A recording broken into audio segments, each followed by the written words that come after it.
This is not a flying site. We're just going to film a short flight down a local hill with no chance of doing any soaring.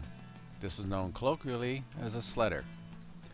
The chosen spot is relatively free of sticks that would catch the lines or canopy, making it easier to set up and launch without snagging.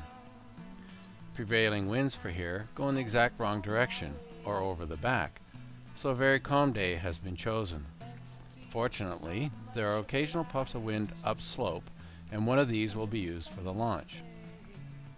The other side of the valley would be a better flying site, but the river is right at the bottom of that bank.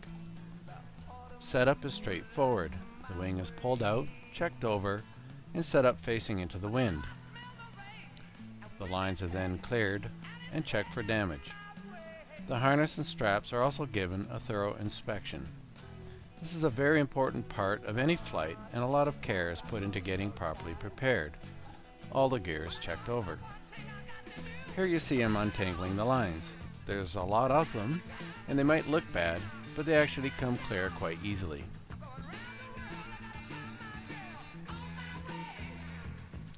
The helmet is always worn on any flight, even ground practice. The last thing you want to do is kick it downhill, so you'll see many people put their helmets on right away just so they don't lose it. All strapped in and ready to go. The wind is monitored and pilots won't go until it is favorable.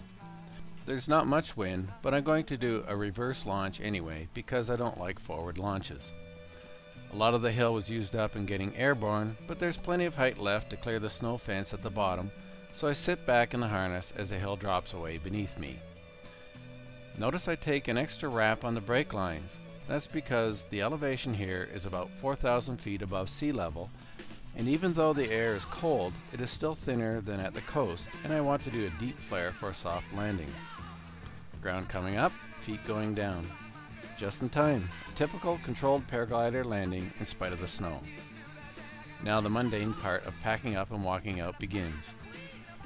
I'm not going to fold up the glider in the snow, so it gets dumped into the stuff sack for the short hike out.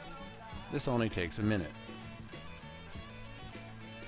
Total weight of this gear is only about 45 pounds, but the stuff sack is awkward and not designed for hikes, especially through corn snow.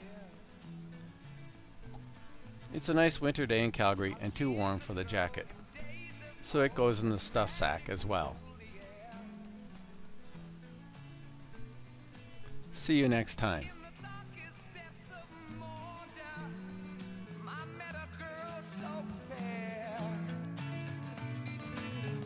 But got him at the evil wall, crept up and slipped away.